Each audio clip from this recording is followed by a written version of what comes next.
നടി ശ്വേതാ മേനോനെതിരെ മാർട്ടിൻ എന്ന് പറയുന്ന ഒരു വ്യക്തി കൊടുത്ത പരാതിയാണിത്. ഈ സമയത്ത് തന്നെ ഇങ്ങനൊരു പരാതി കൊടുത്തതിന്റെ ഉദ്ദേശം എന്താണെന്നുള്ളത് നിങ്ങൾക്ക് പിടികിട്ടിയല്ലോ. ശ്വേത ഇപ്പോൾ അമ്മയുടെ പ്രസിഡന്റ് സ്ഥാനത്തേക്ക് മത്സരിക്കുന്നുണ്ട്. അപ്പോൾ അത് ഇല്ലാതെയാക്കാൻ മനഃപൂർവ്വം കെട്ടിച്ചമച്ചുണ്ടാക്കിയ പരാതിയാണ്.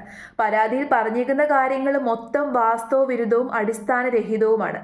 ശ്വേത അഭിനയിച്ച ചില സിനിമകൾ, വർഷങ്ങൾക്ക് മുമ്പ് അഭിനയിച്ച ചില സിനിമകൾ, പാലേരി മാണിക്യം, രതി നിർവേദം പോലെയുള്ള സിനിമകൾ പൊക്കിപ്പിടിച്ചാണ് വന്നേക്കുന്നത്. ആ സിനിമയിലെ ചില രംഗങ്ങൾ ആരൊക്കെയോ എടുത്ത് വേറെ വെബ്സൈറ്റുകളിൽ ഇട്ടുപോലും. അതിന് ശ്വേത എന്ത് പിഴച്ചു? ശ്വേതയല്ലല്ലോ തെറ്റ് ചെയ്തത്. ആ തെറ്റ് ചെയ്തവർക്കെതിരെ വേണ്ടേ പരാതി കൊടുക്കാൻ. മാത്രമല്ല, ഇയാൾ ഈ പരാതിയിൽ കുറേ വെബ്സൈറ്റുകൾ കൊടുത്തിട്ടുണ്ട്. ഈ വെബ്സൈറ്റുകൾ ഫുള്ളും നമ്മുടെ രാജ്യത്ത് ബാൻഡ് ആയിട്ടുള്ള വെബ്സൈറ്റ് ആണ്. അപ്പോൾ ബാൻഡ് ആയിട്ടുള്ള വെബ്സൈറ്റ് ഒക്കെ കുത്തിപ്പിടിച്ചിരുന്ന് കണ്ട് ഇയാൾ മനഃപൂർവ്വം ഉണ്ടാക്കിയ ഒരു പണിയാണ്. അല്ലെന്നുണ്ടെങ്കിൽ ഇയാൾക്ക് ആരെങ്കിലും കൊടുത്ത കൊട്ടേഷൻ ആകാനും സാധ്യതയുണ്ട്. ഏതായാലും ഈ പരാതി തിരിച്ച് ഇയാൾക്ക് തന്നെ പണിയാകാനാണ് സാധ്യത.